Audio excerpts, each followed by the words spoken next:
What is going on, YouTube? Another video coming at you from Redskins Rant. Hail to the Redskins. Before we get started, please subscribe to this channel and then like the video afterwards and hit the notification bell. Get videos like this all the time. Today I'm talking about day 3 of the NFL draft. Better than day 2. We finally, thank the Lord, got rid of Trent Williams. Finally got rid of him. Traded him for a 5th round pick and a third round pick next year. So why couldn't Staley or whoever, Joe Staley or whoever it was, decide to retire yesterday instead of today? We could have got a 2nd round for him or something, or a 3rd round pick this year. I don't know. But regardless, we were finally done with Trent Williams. The big monkey is off our back. Maybe wrong phrasing there. The weight is off our shoulders, so to speak, and it's not that dark cloud is no longer hanging over us. We can finally move on from Trent Williams. So done with Trent Williams, moved on from Trent Williams, all that good jazz. So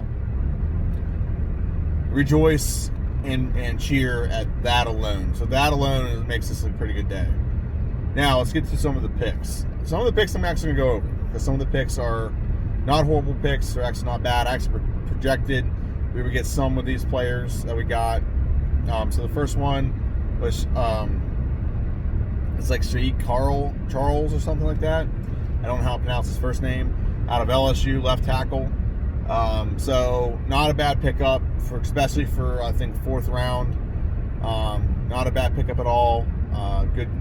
Good selection there. And then we also drafted a player that I wanted to draft. It was Antonio Gandy Golden out of Liberty. 6'4", big frame. I think he has the makeup of a receiver that could be our Anquan Boldin type. You know, big body receiver. Very athletic. He's actually got a lot of like weird skills. He's like the next gymnast, things like that. So he's got a good vertical. And what I like about him is he can, like, what we can use him for is like big frame, move the sticks, big body. He'll probably play over Harmon in our offense. Harmon might have an edge because he's got one more year with Haskins. But I think Antonio Gandy Golden was a great option. One player we did not get, which I'm very frustrated about. He's still available, so we might get him. I'm curious to see about our undrafted free agency, because there's still a lot of players available. As of last time I checked, you had AJ Green, cornerback out of Oklahoma State. You had Lamar Jackson, cornerback out of Nebraska, which I hope we didn't get run at both of them. If we got both of them and they ended up being backups on this team, I would not be pissed about that. There are 3 tight ends available. I can't remember his first name. I think his name's like Bryant Harris or something like that, or something Harrison, out of Washington. We also have Thaddeus Moss available. I really hope we sign one of them. There's one more. I can't think where he played. I think it's a kid that played for Vanderbilt. Pickney, I think might be his name, or something like that. Jared Pickney, I think that's his name, Jared Pickney. So there are some positions we have not yet filled, and that's what I'm actually most disappointed with. I don't understand why we took a center. The only thing I can think of with the center acquisition is apparently he played a little bit of guard as well in college. Is maybe next year we don't re-sign Sheriff too long term, so we draft a center that we can play at guard just in case. I don't know. I don't really see the point of that pick. I didn't really see the point of that pick. I think we also got I believe it's a safety. Don't see the point of that pick either. We have tons of safeties. We have pretty much one safety position locked up, and everyone else is competing for the other safety position. That's how it's working out right now. So adding another person in that mix is going to take reps away from an already guy that we're probably, like Sean Davis and Reeves are the 2 guys that I think are going to be the ones that are fighting for that position. I don't know if it's last time I looked, he was not taken. Shaheem Carter would be another secondary player that I would like to go grab in undrafted free agency. This just seems like it's a very very, very, very, very talented group of football players this year altogether. And we're done with 7 rounds, and 3 tight ends that are adequately good are still available. A handful of cornerbacks that are adequately good are still available. So I hope our undrafted free agency works out very well. That's going to be the biggest thing going forward right now. Is how well is our undrafted free agency? Is if we go out and get 10 or 15 players that, and some of them are tight ends. I hope we grab at least one tight end. Please grab Thaddeus Moss. But I would be okay with him. The kid out of, I can't remember what school he's out. I want to say he's out of Washington, but I don't think it's Washington. There's tight end out of Vanderbilt. That's the Pickney kid. But there's tons of players still available that we can get undrafted. So I'm not quite mad about the draft yet. I'm a little upset about a couple picks. The last few picks were just garbage. Getting a defensive end, really, with a 7th round pick, really? Why would we get a defensive end? We have ample amounts of defensive ends and outside linebackers. We got an outside linebacker. Why do we get an outside linebacker? That doesn't make sense either. A lot of these things just don't make sense to me as to why we drafted those players, because the whole goal, maybe Ron Rivera has a different goal than I do. The whole goal this year to me is to figure out if Dwayne Haskins is the guy. And by doing so, to do that, you have to make sure he has all the available talent possible to make sure he is the best possible quarterback he can be. And if you don't have a good tight end for him to throw to, you're limiting his options when it comes to things that can limit his weapons around him that can make him better. I don't hate, after seeing the draft, I do not hate the fact that we got Antonio Gibson. I actually like the pick now that I've seen the rest of the talent we've acquired. I still stand by what I said. I think we needed other things at that point in the draft. Another player that's available that was not drafted, Alex Taylor, offensive tackle out of I think it's South Carolina State or something like that. Sorry, off topic there. I still stand by what I said. We had more pressing needs to draft in a luxury scat back who can also receive and he can run. I mean, if he ended up being it's not like, don't get me wrong, he's not like he's a bad talent, but let's have some perspective on who we drafted. We drafted a guy that over the course of 1 year only touched the ball 77 times as a running back. Okay, 30 sometimes. 38 times as a running back and 33 times as a receiver. He only touched the ball 70 some times. There are guys in the NFL that get touched the ball 400 times in a year if they're running back. So obviously there's something that's not 100% about him. And also everyone's like, oh, look at his highlights. Okay, I'm not trying to be disrespectful to anyone that likes to watch highlight films, but fuck highlight films. I will look like an all-pro if you took my highlight film from high school. Okay? But I also had some games where I got put on my butt. But the highlight film's only going to show your best plays. They're not going to show all your plays. If you look at a highlight film from Haskins last year, he looks like he's all pro. But guess what? Haskins had some really bad games. Okay? That's just the way it is. You don't take a highlight film and say, oh, that guy's a good player. No, you don't do that. You have to take the entirety of what he is. What do you got to factor in? Well, he played community college for 3 years. Factor that in. Oh, he also plays in the AAC. Against almost zero talent. There's not a lot of talent in that conference. Okay? You're playing against subpar talent compared to what other positions are going to play against and other guys are going to play against in other conferences in college football. So let's keep everything in perspective. The perspective here when it comes to this running back, yeah, he's fast. He's actually fast. He's actually pretty big. 230. That's definitely some athleticism there. There's definitely some good stuff. He's got a good jump cut and go. He's got some talent. Don't get me wrong, but I think everyone overblew how big a signing that was. It wasn't. He had one good year in a Division I college, and in that year he didn't touch the ball 100 times as a running back. That to me is a little bit alarming, and he also plays in a very bad conference. you think in a conference like that, his numbers would be way more inflated because he'd have a lot more touches because the conference sucks. But he only had like 33 rushes. So if you play 11 games, that's 3 rushes a game. That's not very good. Okay, 38 receptions. That's less than 4 receptions a game. So that's not very good for someone who's supposed to be like a guy who's going to come into our offense and be handing the ball this many times. There's a reason for this. People need to see through the, see through the trees to find the forest, so to speak. There's definitely some reason why he didn't get the ball as much as we want. Okay? Am I excited to have him? Sure. Because he is talented. And if we utilize talent correctly, maybe we can get the most out of him.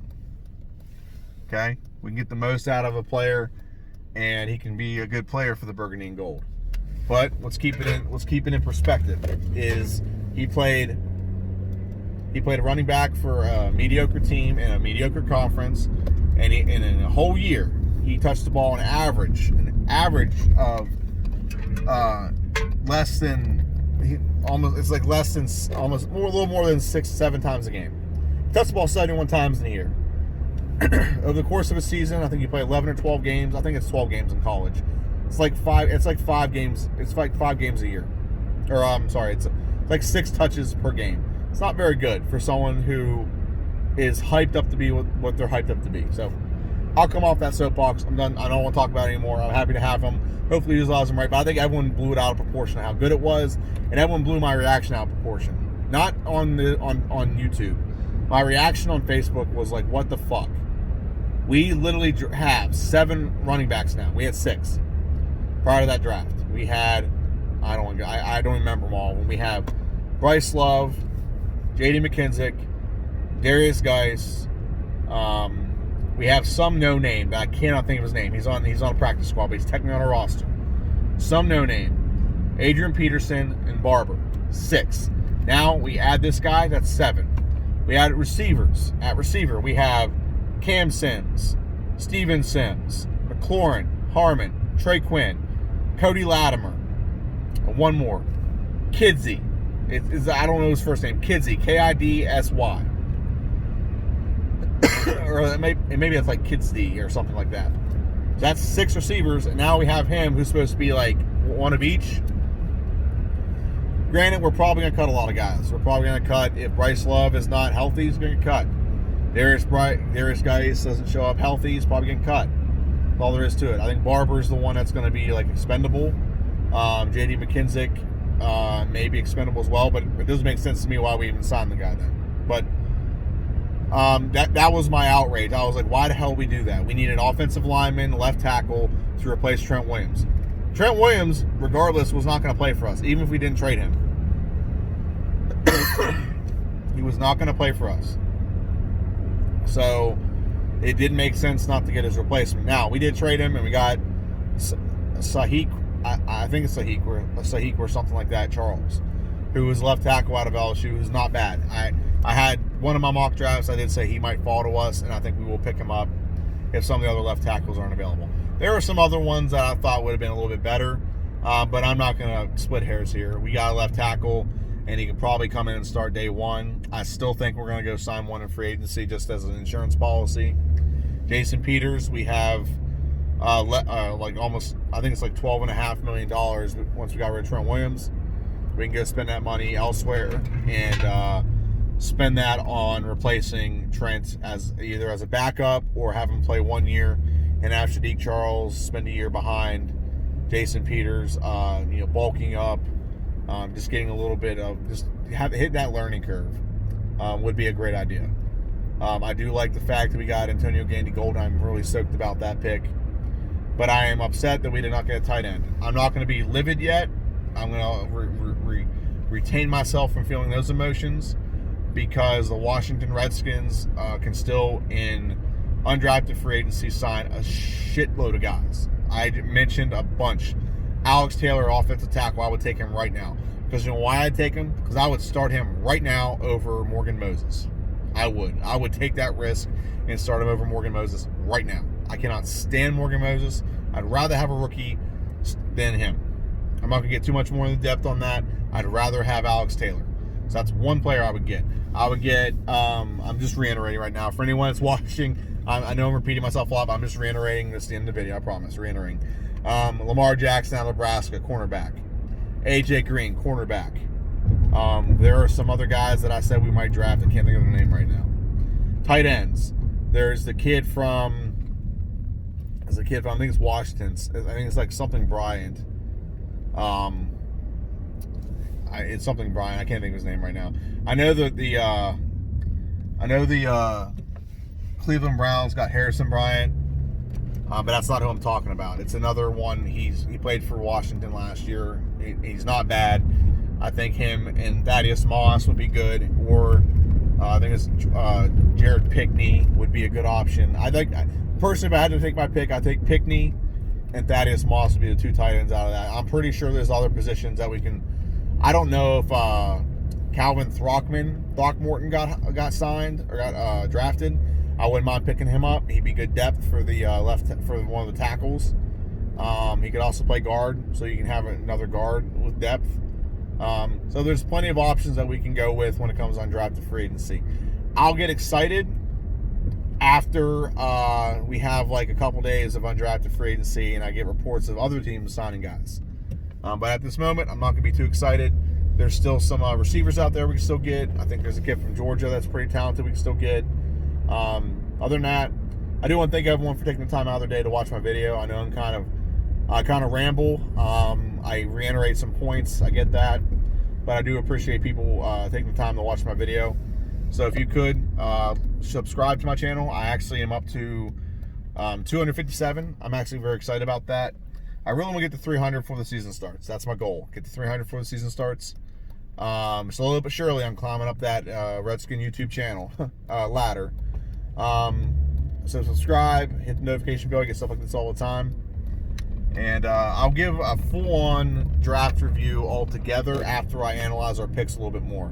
Right now, I'm just doing gut reaction, emotional reaction, whatever you want to call it. That's what I'm doing at this moment. I'm not gonna. I'm going to do a full-on draft analysis later this week.